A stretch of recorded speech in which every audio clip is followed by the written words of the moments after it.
আসসালামু আলাইকুম এভরিওয়ান, আমি ফাহাদ আছি তোমাদের সঙ্গে।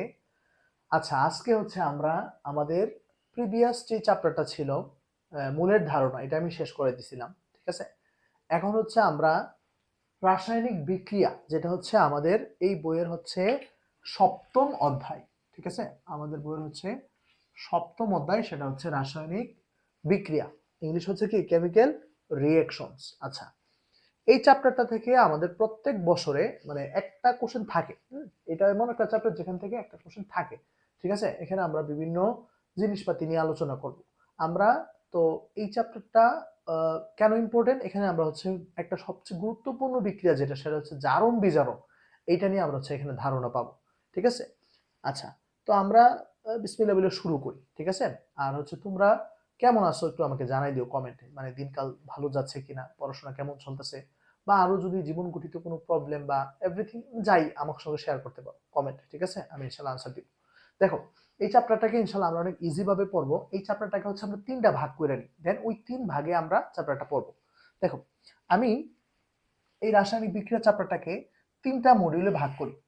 আচ্ছা, তিনটা মডিউলে হচ্ছে চ্যাপ্টারটাকে ভাগ করি। প্রথম ভাগে আমরা হচ্ছে এখানে পড়াশোনা করবো হচ্ছে আমাদের জারণ বিজারণ নিয়ে। আমাদের হচ্ছে জারণ বিজারণ নিয়ে হচ্ছে আমরা এখানে পড়াশোনা করব। আচ্ছা, সেকেন্ড ভাগের মধ্যে হচ্ছে আমরা, দেখো যেহেতু বলছে এটা হচ্ছে রাসায়নিক বিক্রিয়া চ্যাপ্টার, তাহলে অবশ্যই বিক্রিয়া গঠিত কিছু থাকবে। এখানে হচ্ছে আমরা বিভিন্ন প্রকার বিক্রিয়া নিয়ে পড়াশোনা করব। ঠিক আছে, বিভিন্ন ধরনের বিক্রিয়া, অনেক ধরনের বিক্রিয়া নিয়ে পড়াশোনা করব। 3 নাম্বার ধাপে ধরো আমাকে যদি বলে যে এইটাকে আমি এমন এনশিওর করতে পারি, 99.99% এনশিওর করতে পারি, সেটা চলে আসবে ইনশাল্লাহ। সেটা হচ্ছে আমার এখানে লা সাথে লিয়ার নীতি, লা সাথে লিয়ার, লা সাথে লিয়ার নীতি। ঠিক আছে, তো এই হচ্ছে এই চ্যাপ্টারের তিনটা ভাগ। তাহলে প্রথমে আমরা জারণ বিজারণ, তারপরে বিভিন্ন ধরনের বিক্রিয়া, তারপর হচ্ছে লা সাথে লিয়ার নীতি। এই তিনটা হচ্ছে আমরা তিনটা পার্টে তোমাদের কাছে পৌঁছায় দিব ইনশাল্লাহ। ঠিক আছে, তো আরেকটু বলে রাখি, এগুলোর বোঝার শুরুর দিকে চ্যাপ্টারে, মানে এগুলো পড়তে গেলে কি কি জিনিস দরকার হয়, প্লট চ্যাপ্টারের শুরুর দিকে টুকটাক কয়েকটা জিনিসপাতি আলোচনা করা আছে, এগুলো সহ আমি দেখাই দিব। ঠিক আছে, তো সবাই একটা স্ক্রিনশট নিয়ে নাও যে এটা 3 ভাগে আমরা শেষ করবো ইনশাল্লাহ।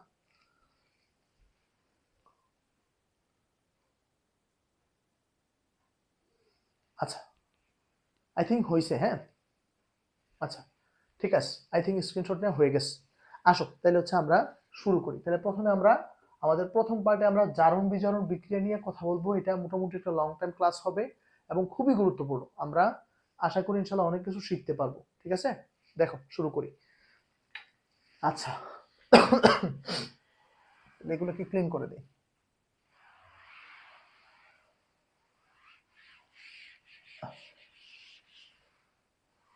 আসো,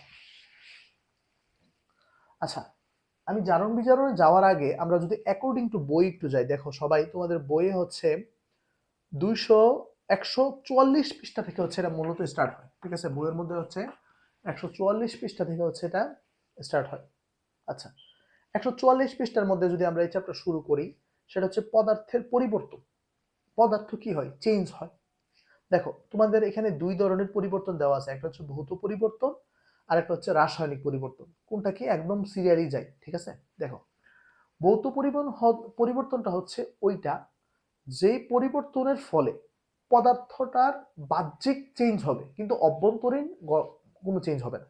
মানে অভ্যন্তরীণগতভাবে কোনো চেঞ্জ হবে না, বা বাহ্যিক চেঞ্জ হবে। যেমন আমি যদি একটু বলি ভৌত পরিবর্তন জিনিসটা কি, দেখো ভৌত পরিবর্তন, হ্যাঁ, ফিজিক্যাল চেঞ্জ, হ্যাঁ।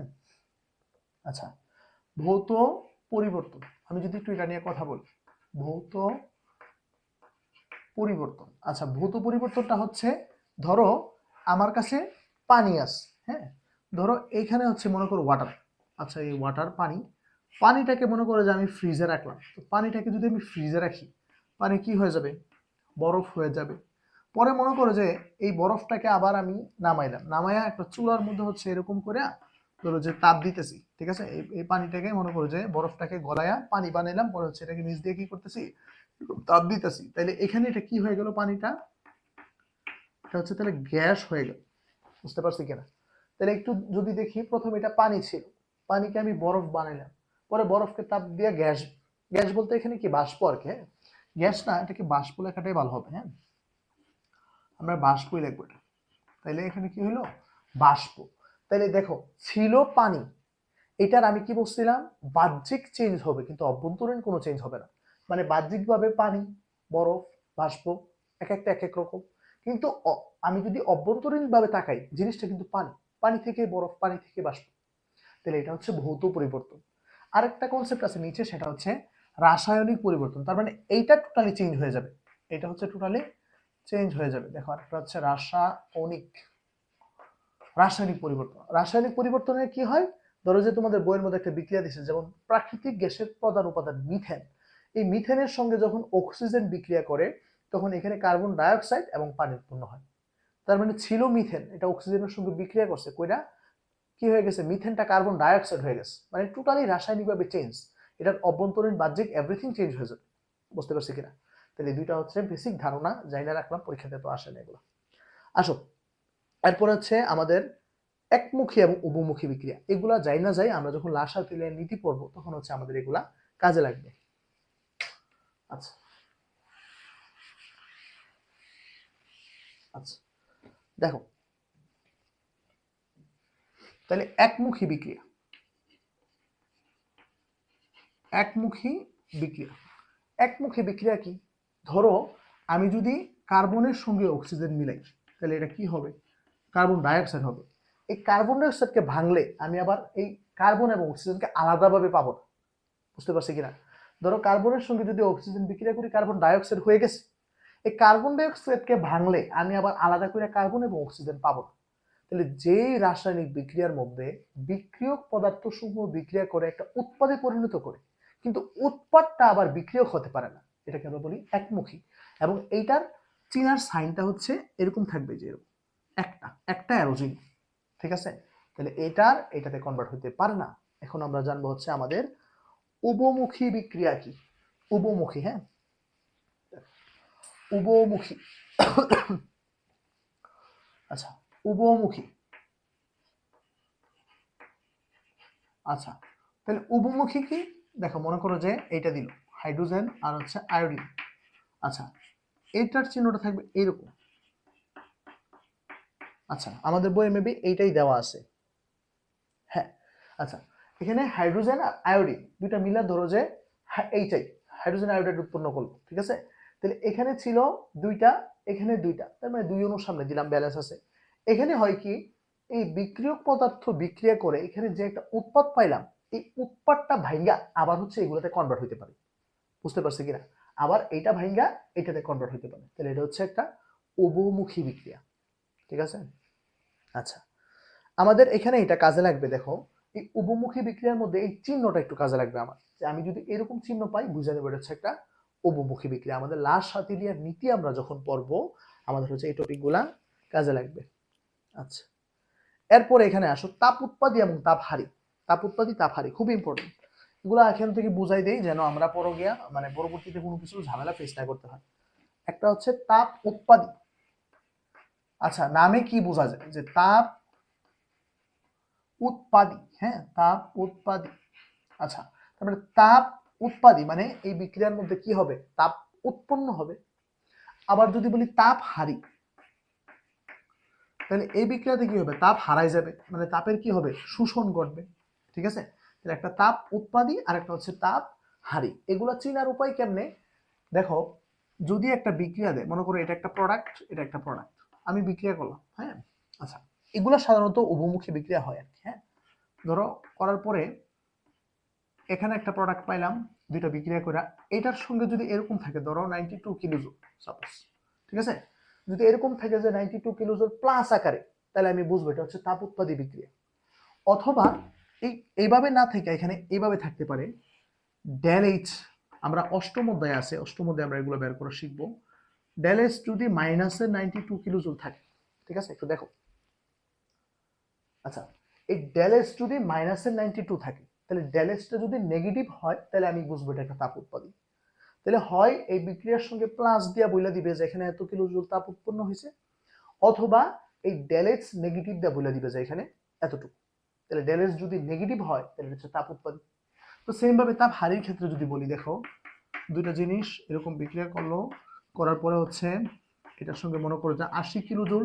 আচ্ছা এখানে তাপ হারি না, তাহলে এটা মাইনাস থাকবে 80 কিলো জুল, মানে এই বিক্রিয়া থেকে এতটুকু তাপ হারাই যেতেছে। আর যদি ডেল এক্স দেয়া বলে তাহলে হবে, মনে করো যে যেহেতু তাপ হারি তাহলে এটা হবে প্লাসের 80 কিলো জুল, মানে ডেল এক্সটা হচ্ছে উল্টা, তাপ উৎপাদিত হয় নেগেটিভ, হারিতে হয় পজিটিভ। এটা আমরা চিন্তা রাখি, আমাদের লাসা তেলের নীতি পড়তে গেলে আমার হচ্ছে এটা কাজে লাগবে। ঠিক আছে স্যার?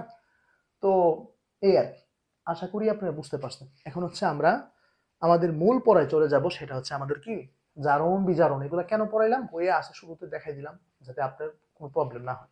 আসেন আমরা জারণ বিজারণটা হচ্ছে বিসমিল্লাহ বলে শুরু করি। জারণ বিজারণ, ঠিক আছে? আচ্ছা দেখেন, রেডক্স বিক্রিয়া বলে এটাকে বলে হচ্ছে রেডক্স বিক্রিয়া।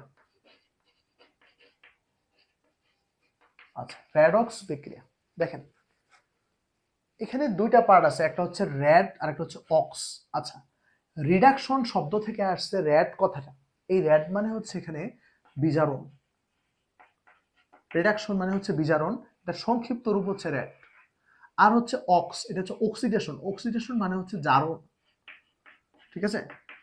ওইটার সংক্ষিপ্ত রূপ আসছে এটা। যেমন আমরা কি বলি না, একজনের নাম হচ্ছে একটা, আমরা শর্ট করে বলি না, মানে কি বলা যায়, কি নাম আছে বলেন তো, আপনারা বলেন। মানে একটা নাম একটা আমরা তারে শর্ট করে বলি আর কি, ঠিক আছে? অনেক বড় নাম আছে আমরা শর্ট করে বলি, একটা নাম বলি না, এরকম। তো রিডাকশন থেকে রিড আসছে, অক্সিডেশন থেকে অক্স আসছে। রিডাকশন শব্দের অর্থ ছিল বিজারণ, অক্সিডেশন শব্দের অর্থ কি জারণ। তাহলে ওইখান থেকে আমরা এটা নিলাম আর এটা নিলাম, তাহলে বিজারণ জারণ, তাহলে অক্স দুইটা মিললা আমরা এটাকে বলতে পারি জারণ বিজারণ বিক্রিয়া। রেডক্স বিক্রিয়া মানে হচ্ছে জারণ বিজারণ বিক্রিয়া। এখন আমরা জানবো জারণ বিজারণ বিক্রিয়া কি, ঠিক আছে? আসেন।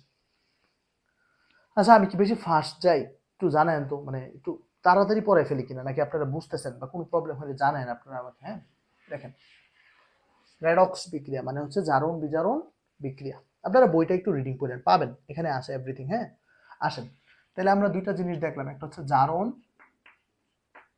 আর একটা হচ্ছে বিজারণ। আচ্ছা এই জারণ মানে আমাদের সারা বাংলাদেশে সবাই যেটা পড়ে সেটা হচ্ছে কি ইলেকট্রন ছাড়ন। জারণ মানে কি ইলেকট্রন ছাড়ন, বা যে হচ্ছে ইলেকট্রন ত্যাগ করে। আচ্ছা তাহলে বিজারণ মানে কি ইলেকট্রন গ্রহণ, ইলেকট্রন যে কি করে গ্রহণ করে। তাহলে জারণ মানে কি ছাড়ন, ইলেকট্রন যে ত্যাগ করে, বিজারণ মানে ইলেকট্রন গ্রহণ করে। এখন আপনাদেরকে একটা বাস্তব কথা বলি, এই জিনিস যে পড়া যাবে ভাই সে মারা খাবে। বলে স্যার আপনি তো পড়াইলেন। না আমি পড়াইছি ঠিক আছে, মানে এটা যে পড়া যাবে, হ্যাঁ মানে একটু সামনে গেলে সে মারা খাবে। বুঝতে পারছেন কেমনে মারা খাবে, আমি দেখাবো আপনাদের, ঠিক আছে? আচ্ছা তো আপাতত আমরা এটাই জানি, তাহলে যে জারণ মানে হচ্ছে কি ইলেকট্রন ছাড়ন, আর বিজারণ মানে হচ্ছে ইলেকট্রন গ্রহণ। আচ্ছা ইলেকট্রন যখন ছাড়ে একটা প্রোডাক্ট হচ্ছে এরকম ধনাত্মক আয়নে পরিণত হয়, আর ইলেকট্রন যখন গ্রহণ করে মানে সে ঋণ নিল, তার মানে সে ঋণাত্মক আয়নে পরিণত হয়। বুঝতে পারছেন? মানে সে হচ্ছে ঋণ নিছে, গ্রহণ করছে তা ঋণাত্মক, আর সে হচ্ছে ইলেকট্রন ছাড়ছে তার মানে পজিটিভ, ঠিক আছে? আচ্ছা এখানে আমরা একটা টার্ম আছে সেটা হচ্ছে জারণ সংখ্যা। এটা কেন লিখলাম, এটা দিয়ে হচ্ছে আমি আপনাদেরকে জারণ সংখ্যা জিনিসটা বুঝাইতে পারবো। বুঝতে পারছেন? তাহলে দেখেন আপনাদের বইয়ের 148 পৃষ্ঠার মধ্যে আসে, দেখেন অণু বা মৌল, অণু বা যৌগমূলকের মধ্যে অবস্থিত কোনো পরমাণু এই ধনাত্মক বা ঋণাত্মক চিহ্নযুক্ত সংখ্যাকে তার জারণ সংখ্যা বলে। তার মানে ধরেন সোডিয়াম, সোডিয়াম ছিল, সে মনে করেন যে একটা ইলেকট্রন, মনে করেন যে আচ্ছা সে মনে করেন Na প্লাস হয়েছে, একটা ইলেকট্রন ত্যাগ কইরা, ঠিক আছে? তার মানে এই যে প্লাস হইলো, এই যে তার পজিটিভ চিহ্নটা, আবার যদি আরেকটা হয় নেগেটিভ, এই পজিটিভ এবং নেগেটিভ এরকম চিহ্নধারী যেই সংখ্যাটা, যেখানে কতটা সোডিয়াম একটা ইলেকট্রন ইয়া করলো, এই যে সংখ্যাটা পজিটিভ বা নেগেটিভ যে সংখ্যাটা, এটাকে আমরা বলবো জারণ সংখ্যা, ঠিক আছে? এটা একটা ইম্পর্টেন্ট আপনাদের জন্য কাজে লাগবে, সেটা হচ্ছে আপনাদের পরীক্ষাতে আসে বা আমরা সামনে দেখব যে জারণ সংখ্যা। তাহলে জারণ সংখ্যা। আমি আবার একটু বলে দিই, আপনাদের বইয়ের মধ্যে 148 পৃষ্ঠার মাঝামাঝি দিকে এরকম আছে। তাহলে আমরা কি বলছিলাম, কোন পরমাণুর ইলেকট্রন ছাড়ার প্রবণতাকে ধনাত্মক চিহ্নযুক্ত, এই যে বললাম এটা, আর হচ্ছে দিয়ে প্রকাশ করা হয়, আর কোন পরমাণুর ইলেকট্রন গ্রহণকে ঋণাত্মক দিয়ে প্রকাশ করা হয়। অণু বা যৌগমূলকের মধ্যে অবস্থিত কোন পরমাণুর এই ধনাত্মক বা ঋণাত্মক চিহ্নযুক্ত সংখ্যাকে তার জারণ সংখ্যা বলে। বুঝতে পারছি? তাহলে ধনাত্মক বা ঋণাত্মক চিহ্নযুক্ত সংখ্যাকে আমরা জারণ সংখ্যা বলবো। এখন হচ্ছে আমরা বিভিন্ন জিনিসপাতির জারণ ভ্যালু কার কত এটা সম্পর্কে জানবো। আমাদের বইয়ে 149 পৃষ্ঠার মধ্যে খুবই সুন্দর একটা চার্ট দেওয়া আছে, ঠিক আছে? আচ্ছা, আমি এটা একটু ক্লিন করি, আর ওই চার্টটা আপনারা বই থাকলে দেখতে পারেন, অথবা আমি লিখে দিচ্ছি, সমস্যা নেই। আচ্ছা, তাহলে মুছে দিলাম। হ্যাঁ, দেখেন, এখন হচ্ছে আমরা জারণ বিজারণের নিয়মগুলা জানবো। এখন খুব গরম পড়তেছে আস্তে আস্তে, এতদিন অনেক শীত ছিল। আচ্ছা, জারণ বিজারণের রুলস বলতে পারেন আপনি এগুলো, ঠিক আছে? রুলস, জারণ বিজারণের রুলস। আসেন দেখি। আচ্ছা, 1 নম্বরে দেখেন, আপনাদের বইয়ের 149 পৃষ্ঠার মধ্যে আছে এটা। হ্যাঁ, আপনারা এটা খুলে পাবেন 149। আচ্ছা, 149 পৃষ্ঠার মধ্যে আছে। দেখেন, ধাতু সমূহের জারণ সংখ্যা হয় ধনাত্মক, অধাতু সমূহের জারণ সংখ্যা হয় ঋণাত্মক। এখন ধাতু কি অধাতু কি পঞ্চম অধ্যায়ে আপনারা পড়ে আসছেন কিনা আমি জানি না। ধাতু হচ্ছে যেগুলা ইলেকট্রন ত্যাগ করে, আর অধাতু হচ্ছে যেগুলা ইলেকট্রন গ্রহণ করে, ঠিক আছে? ইলেকট্রন বিন্যাস করার পরে ধরেন, আপনি যদি একটা মৌলের ইলেকট্রন বিন্যাস করার পরে তার সর্বশেষ কক্ষপথে 1, 2, 3 পান, আপনি বুঝে নিন এটা হচ্ছে ধাতু। যদি আপনি 5, 6, 7 পান, তাহলে এটা হচ্ছে অধাতু। আর 4 যদি পান, এটা হচ্ছে অপধাতু। এটা আপনাদের সিলেবাসে নাই, ইন্টারে গেলে 6টা অপধাতু মৌল আছে, আমরা জানবো, ঠিক আছে? আচ্ছা, তাহলে ধাতু যেগুলা, এগুলো হচ্ছে কি পজিটিভ জারণ সংখ্যা, আর অধাতু যেগুলা, এগুলো হচ্ছে নেগেটিভ জারণ সংখ্যা। এখন কত পজিটিভ কত নেগেটিভ এইটা জানার জন্য আপনাকে আবার যোজনী জানতে হবে। ধরেন ক্ষার ধাতুগুলা গ্রুপ 1, এগুলোর যোজনী হচ্ছে 1, তাইলে এগুলো হচ্ছে +1। গ্রুপ 2 ম্যাগনেসিয়াম হচ্ছে গ্রুপ 2 এর যেগুলা, এগুলো হচ্ছে যোজনী 2, তাহলে যেহেতু এগুলো ধাতু, তাহলে এগুলো +2 জারণ সংখ্যা। বুঝতে পারছি? যেমন ফ্লোরিন, ক্লোরিন, ব্রোমিন, আয়োডিন 17 নম্বর গ্রুপের যোজনী হচ্ছে 1, বাট এরা কি অধাতু, এই কারণে ওদের হবে -1। কেন অধাতু? ওই যে আপনি ইলেকট্রন বিন্যাস করলে দেখবেন ক্লোরিনের সর্বশেষে 7টা ইলেকট্রন থাকে, ফ্লোরিনের 7টা থাকে। বুঝতে পারছি কিনা? এইটা গেল তাহলে আমাদের 1 নাম্বার যে নিয়মটা আমাদের বই। ক্লিয়ার? আসেন এবার হচ্ছে আমরা 2 নাম্বারটা দেখি। আচ্ছা, তাহলে মুইসা আমি হচ্ছে একটু 2 নাম্বারটা দেখি। 2 নাম্বার যেটা বলছে সেটা হচ্ছে, হ্যাঁ এটা খুব ইম্পর্টেন্ট, নিরপেক্ষ বা মুক্ত। আচ্ছা বলেন ভাই, যেগুলো সিঙ্গেল, ঠিক আছে? ধরেন এখানে একটা জিনিস হইতেছে, একটা প্রোগ্রাম হইতেছে মনে করেন। হ্যাঁ, এই প্রোগ্রামের মধ্যে সবাই ধরেন অ্যাটেন্ড করতেছে, একটা ছেলে মনে করেন অথবা একটা মেয়ে, যেই হতে পারে, মনে করেন মন খারাপ, ও হচ্ছে কি এক পাশে গিয়ে বসে আছে। আচ্ছা, আমি আমার নিজের একটা মজার ঘটনা বলি। হ্যাঁ, তো একদিন হচ্ছে আমাদের ইয়াতে কলেজে কম্পালসারি ইংলিশ ক্লাস হইতেছে আর কি, বুঝতে পারছেন? তো স্যার মানে ওই ক্লাসটাতে হচ্ছে সব ডিপার্টমেন্টে একসাথে ক্লাস করে, তো ওইটার মধ্যে স্টুডেন্ট জায়গা হইতেছে না। হ্যাঁ, আচ্ছা, তো জায়গা হইতেছে না, আমি করছি কি, মানে এই ক্লাসের অপোজিটে একটা রাস্তা আছে, ওইখানে আমি হচ্ছে দাঁড়ায় আছি। আচ্ছা, তো ধরেন এখানে সবাই ক্লাস করতেছে, এই ক্লাসরুমে সবাই, আমি হচ্ছে রাস্তা এইখানে একা আমি দাঁড়ায় আছি, ঠিক আছে?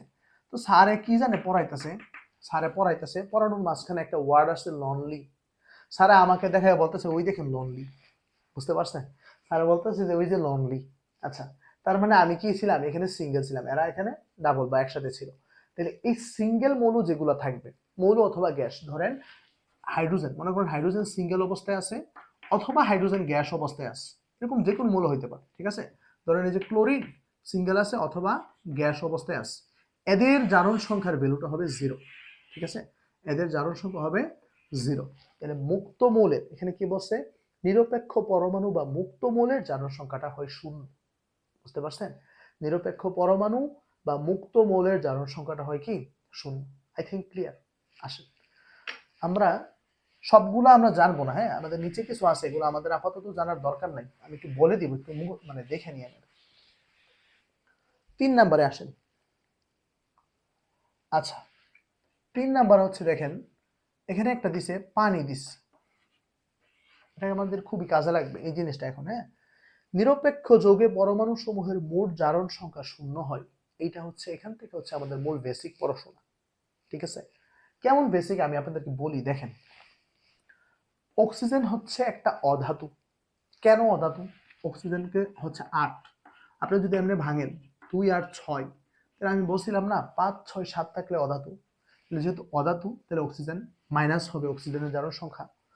আর অক্সিজেনের যোজনী আমরা কত জানি? অক্সিজেনের যোজনী হচ্ছে 2, তাহলে এইটা হবে -2। এখানে যে জিনিসটা বলছে যে নিরপেক্ষ যৌগে পরমাণু সমূহের মোট জারণ সংখ্যা শূন্য হয়, তার মানে এখানে দুইটা পরমাণু আছে, হাইড্রোজেন আর অক্সিজেন। এটা যদি -2 হয়, তাহলে এটা যদি কত হইলে 0 হবে? দেখেন, এটা যদি -2, এখানে যদি আমি +2 নেই, তাহলে তো কাটাকাটি করে 0 হবে নাকি? তাহলে এখানে হবে কি, এটা -2 হলে এটা হবে +2। তার মানে কি আপনি +2 দিয়ে দিবেন? না, +2 যদি আপনি দেন, দেখেন এখানে 2 দোকানে 4 হয়ে যায়, +4 হয়ে যায়, তাহলে কিন্তু হবে না। তার মানে এখানে হবে +1, তাহলে প্লাস এই যে 2 একে 2 আর এটা, তাহলে তাহলে এটা ব্যালেন্স করে আলটিমেটলি এটার মোট জারণ সংখ্যা হবে 0। ভাই এটা খুবই ইম্পর্টেন্ট, আমার এইটাই কাজে লাগবে, বুঝতে পারছেন? আচ্ছা, এই গেল 3। এরকম ভাবে আমরা বিভিন্ন যৌগ সামনে দেখবো আর কি। হ্যাঁ, আসেন, কাইটা দিলাম, মুছে দিলাম। আচ্ছা, মুছে দিলাম। দেখেন 3 চলে গেল। 4 নাম্বার, হ্যাঁ, আচ্ছা, 4 নাম্বারের জন্য দেখেন আমি এখানে একটু বলে দিই। এই 4 নাম্বারটার জন্য আপনারা পঞ্চম অধ্যায়, ঠিক আছে, আমাদের 5th চ্যাপ্টারে একটা বক্স আছে, ওখান থেকে আপনি কয়েকটা হাতে গোনা, ধরেন সালফেট, তারপরে হচ্ছে আপনার কার্বনেট, ঠিক আছে, তারপর হচ্ছে এই দুইটাই সবচেয়ে মনে বেশি আসে, মনে হয় না এর চেয়ে আর আর আছে কিনা জানি না। তাও পঞ্চম অধ্যায়ে একটা বক্স আছে, একটু দেখে নিয়েন। এই যৌগমূলক গুলার যোজনী এবং আধান দুইটা দেওয়া আছে, আপনারা দেখেন পঞ্চম অধ্যায়ের মধ্যে আছে, পাবেন। তো হাতে গোনা কয়েকটা আছে, সালফেট, কার্বনেট, নাইট্রেট, ফসফেট, এগুলো একটু শিখে নেবেন আপনারা, বুঝতে পারছেন? এগুলো হচ্ছে আমাদের কাজে লাগবে, সবচেয়ে বেশি কাজে লাগবে এটা সালফেটের। এটা আধান হচ্ছে, চার্জ হচ্ছে -2, এটার যোজনী হচ্ছে 2, ঠিক আছে। অথবা আমরা এইটাই কাজে লাগবে যে সালফেট হচ্ছে -2, ঠিক আছে, সালফেটটা হচ্ছে -2। তাহলে অপর সালফেটের অপর পাশে যদি আরেকটা মৌল থাকে, ওটার কত হবে? +2। এই যে +2 আর -2 কাটাকাটি 0 হয়েছে। আচ্ছা, এই 5 নাম্বার যেটা বলে দিলাম, ক্ষার ধাতু হয় +1, মৃৎ ক্ষার ধাতু হয় +2, বললাম না? এইটুকু যদি জানেন আর দরকার নাই, শুধু এইটা একটু আপনারা জানা নিয়েন যে এখানে আমি আর এটা বাড়াবো না, শেষেরটা ম্যাক্সিমামই অক্সিজেনের জারণ সংখ্যা হবে -2, আর হচ্ছে পারক্সাইডে হবে -1। পারক্সাইড কোনগুলা? আচ্ছা একটু দেখাই দিই, এটা এমসিকিউতে আসে। লাস্ট একটা জারণ বিজারণের রুলস আছে, হ্যাঁ, দেখেন আপনাদের লাস্ট হচ্ছে একটা জারণ বিজারণের রুলস আছে, সেটা হচ্ছে শেষে আর কি, লাস্ট। আচ্ছা, অক্সিজেন সাধারণত হচ্ছে -2 হয়, বুঝতে পারছেন? অক্সিজেন সাধারণত -2 হয়। পারক্সাইড ধরেন H2O2, এটা হচ্ছে হাইড্রোজেন পারক্সাইড, 2 পারক্সাইড, হ্যাঁ। আচ্ছা, এইটার ক্ষেত্রে হচ্ছে অক্সিজেন জারণ সংখ্যা -1, এটা একটু মুখস্থ রাখা লাগে। আচ্ছা, পারে ছিল 2 আমি যদি বলি সুপার অক্সাইড, তার মানে একটা 2 চলে যাবে, ঠিক আছে। যেমন মনে করেন যে এটা দিছে, মনে করেন এটাই সবচেয়ে বেশি আসে, ধরেন KO2, আচ্ছা একটা 2 চলে গেছে, এটাকে বলবো সুপার অক্সাইড। সুপার অক্সাইডে অক্সিজেনের জারণ সংখ্যা হবে -1/2। তাহলে আমরা অক্সিজেনের জারণ সংখ্যা নরমালি হচ্ছে -2, এটাকে বলবো আমরা পারক্সাইড। পারক্সাইডে হচ্ছে -1, আর এটা হচ্ছে সুপার অক্সাইড। সুপার অক্সাইডে হচ্ছে অক্সিজেনের জারণ সংখ্যা -1/2। এটা আপনার এমসিকিউতে আসতে পারে, বুঝতে পারছেন? আচ্ছা, তাহলে আমাদের ভাই জারণ বিজারণের রুলস পড়া শেষ। অনেকক্ষণ বকবক করছি ভাই, মাথা ব্যথা করতেছে। এখন হচ্ছে আমরা একটা বিক্রিয়া দেখবো, দেখার মাধ্যমে এই ক্লাসটা শেষ করে দেব, ঠিক আছে। মানে আপনাদের জন্য ভাই অনেক কষ্ট, বুঝতে পারছেন? চ্যানেলটাকে একটা সাবস্ক্রাইব করে দিন, একটা লাইক কমেন্ট করে দিন, ঠিক আছে। এটা আপনাদের উপর আমি ছেড়ে দিলাম। আর একটু আপনাদের ফ্রেন্ড সার্কেল যারা আছে, আপনাদের যদি মনে হয় যে না ভাইয়ের ক্লাসগুলো করে উপকৃত হইতেছে, আপনারা একটু শেয়ার করে দিন, জাস্ট দ্যাটস এনাফ, ঠিক আছে। ঠিক আছে, আমি শুরু করতেছি।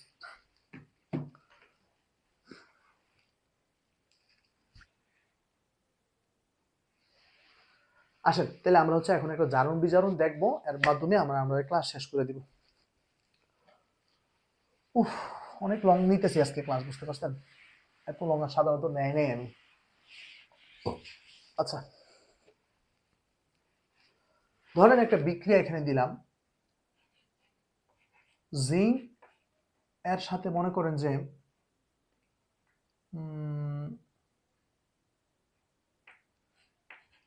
মনে করেন কপার সালফেট দিলাম, হ্যাঁ, অথবা এখানে দিলাম কপার।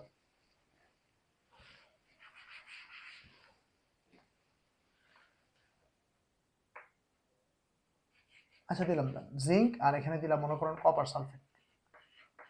আচ্ছা, এইটা মনে করেন বিক্রিয়া করতো, কইরা কি হবে, জিঙ্ক হচ্ছে এই কপারটাকে সরাই দিই, অথবা আপনি এমনি ধরতে পারেন এটা প্লাস, কপার প্লাস, এটা মাইনাস।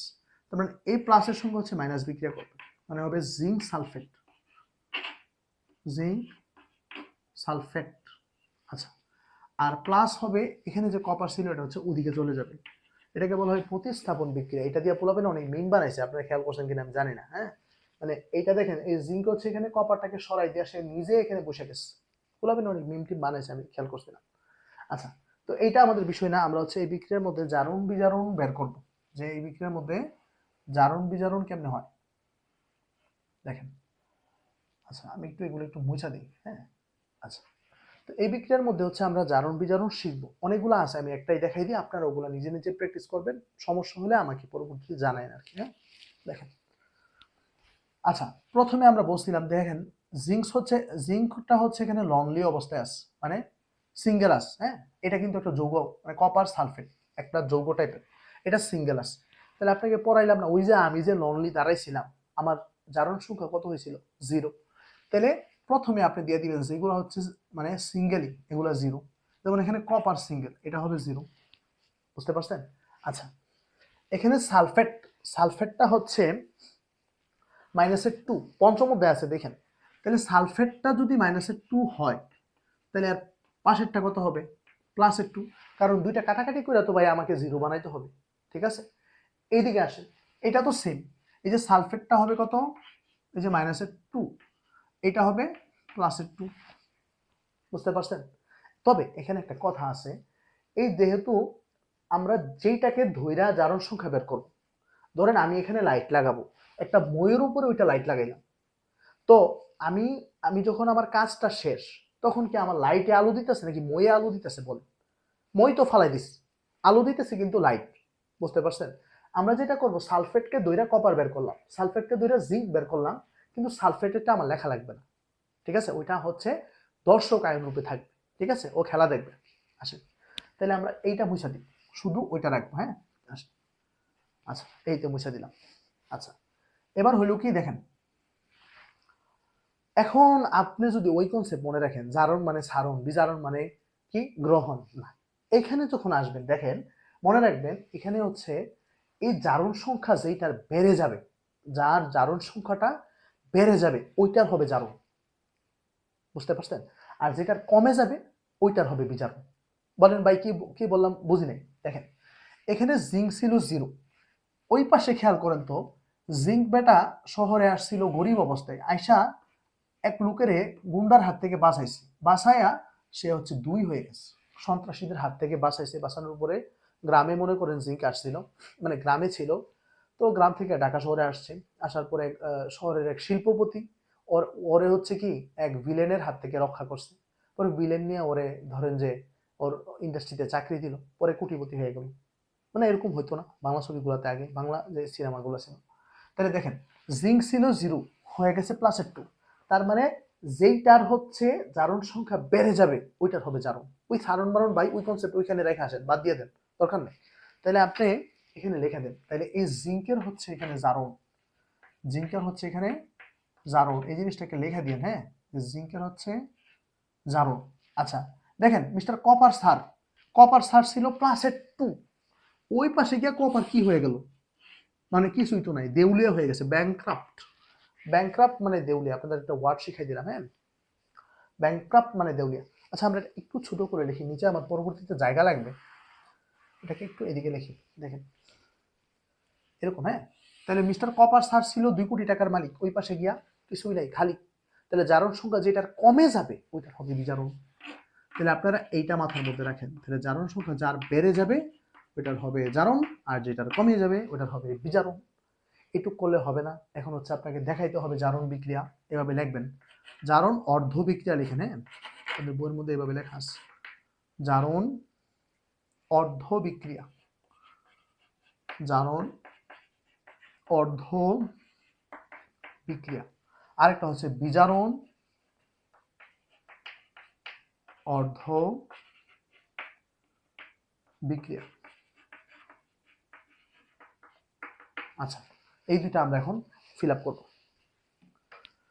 দেখেন এই জিনিসটা অফলাইন ক্লাসে যখন পড়াই স্টুডেন্ট এইটুক পর্যন্ত বুঝে, বাট এখানে এসে ঝামেলা পাকাই ফেলে। দেখেন একটু, আপনি প্রথমে এই পাশে কি ছিল দেখেন, আমি জিঙ্ক, এই নীল কালার খেয়াল করেন, আমি জিঙ্ক নিয়ে কাজ করি। প্রথমে জিঙ্ক ছিল, আচ্ছা জিঙ্ক ওই পাশে গিয়ে কি হয়ে গেল, জিঙ্ক 2 প্লাস ছিল, জিঙ্ক ওই পাশে গিয়ে হয়েছে জিঙ্ক 2 প্লাস। তাহলে তার কয়টা ইলেকট্রন বাড়লো? দুইটা না, আপনি দেন 5 প্লাস 2 ইলেকট্রন। এটা মানে এরকম না যে দুইটা ইলেকট্রন বাড়ছে, মানে সে দুইটা ইলেকট্রন ত্যাগ করছে। এখন স্টুডেন্টের ভাই আমি এটা বুঝাইতে পারি না যে এটা যে ত্যাগ করছে ও এটা বুঝে না, ও এমনি এটা ভালো বুঝে যে ছিল 0 প্লাস 2 হয়েছে মানে দুইটা ইলেকট্রন বাড়ছে, এটা বুঝে। তো ঠিক আছে ভাই, তুই যদি এমনি বুঝছ এমনি বুঝ, ঠিক আছে। আসেন বিজারণে কি হইলো দেখেন, মিস্টার কপার স্যার 2 প্লাস ছিল, কপার কি হইলো দেখেন, ওই পাশে একটু এদিকে একটু খালি রাখেন, এইদিকে দেখেন কপার কি হইলো, দেউলিয়া হয়ে গেছে, মানে দুইটা ছিল এবার কিছুই নাই, তার মানে -2 ইলেকট্রন, মাইনাস দুইটা হয়ে গেছে। তো এইটাকে আমাদের স্যাররা বলে যে এটাকে এই পাশে লেখো না, এটাকে এই পাশে লিখতে পারো সমস্যা নাই, এটাকে একটু এদিকে লেখো। মানে এটাকে যদি আপনি এখন পক্ষান্তর করেন দেখেন কি হবে, ছিল মাইনাসের দুইটা ইলেকট্রন, এদিকে হয়ে যাবে প্লাসের দুইটা ইলেকট্রন, এইটুক, জাস্ট এইটুক। হ্যাঁ, আপনি যদি এটা এখানে রাখতেন আলটিমেটলি কি হইতো, এটা কাটাকাটি চলে যেত না। এটাকেও যদি এভাবে রাখেন আলটিমেটলি এটা কাটাকাটি চলে যায়, তাহলে আর বাকি কি থাকলো ওটাকে হচ্ছে আপনি নিচে লিখে দেন। দেখেন এটা কাটাকাটি যায়। হ্যাঁ, তাহলে এখানে থাকলো জিঙ্ক, আর এখানে হচ্ছে কপার 2 প্লাস। আচ্ছা ওই পাশে কি রইলো, এটা তো বাদ, এখানে ছিল জিঙ্ক 2 প্লাস প্লাস, এ তো বাদ, তার নিচে আছে কপার। তাহলে দেখেন এখন বোঝা যায় যে জিঙ্কের জারণ, কপার কমে গেছে, কপারের বিজারণ, জিঙ্ক বেড়ে গেছে, জিঙ্কের জারণ, কপার কমে গেছে, কপারের বিজারণ। তাহলে এই ছিল আমার শুরু থেকে আপনাদের জারণ বিজারণের উপরে একটা লেকচার। আশা করা যায় ভাই এরই মাধ্যমে আমাদের জারণ বিজারণ শেষ। ঠিক আছে, আমি জাস্ট একটা বিক্রিয়া আপনাকে দেখাইছি, আপনি টেস্ট পেপারে বা গাইডে বা সাপ্লিমেন্টে এরকম অনেকগুলা বিক্রিয়া পাবেন। আপনি ওইখান থেকে এগুলা নিজ দায়িত্বে প্র্যাকটিস করেন, আশা করি পারবেন, হয়তো দুই একটা আটকায় যেতে পারেন। ওগুলো আমাকে একটু বোর্ডের নামটা লিখে মেনশন করে দিন, যে স্যার বলেন বা ভাইয়া বলেন যে আমি এখানে এইগুলা পাইতেছি না, হ্যাঁ, বা পারতেছি না, আমাকে একটু একটু সলভ করে দেন, এরকম। ঠিক আছে। আচ্ছা, আর সর্বশেষ আমার একটা রিকোয়েস্ট, সেটা হচ্ছে যেখানেই থাকেন ভাই, যেখানেই থাকেন, যা মন চা তা হয়ে যাক, দুনিয়া উল্টে যাক, আপনার নামাজটা যেন ঠিক থাকে। আপনার নামাজটা 100% ঠিক রাখতে হবে। যাই হয়ে যাক, এভরিথিং, আমি কিচ্ছু বুঝি না, আজান হয়ে গেছে আমাকে নামাজ পড়তে হবে, এরপরে এভরিথিং। এগুলো না পড়লে আপনাকে আল্লাহ ধরবে না, বাট নামাজ না পড়লে আপনাকে ধরবে। ঠিক আছে, এই পর্যন্ত ভালো থাকেন, সুস্থ থাকেন। পরবর্তীতে আরো মজার মজার কনসেপ্টগুলো আসবে। এই পর্যন্ত সবাই সুস্থ থেকে চ্যানেলটাকে একটা সাবস্ক্রাইব আর একটা লাইক কমেন্ট করে দিতে পারেন, আপনার ইচ্ছা, অ্যাজ ইউ উইশ। ঠিক আছে, ভালো থাকেন, সুস্থ থাকেন, আমার জন্য একটু দোয়া রাখেন। আসসালামু আলাইকুম।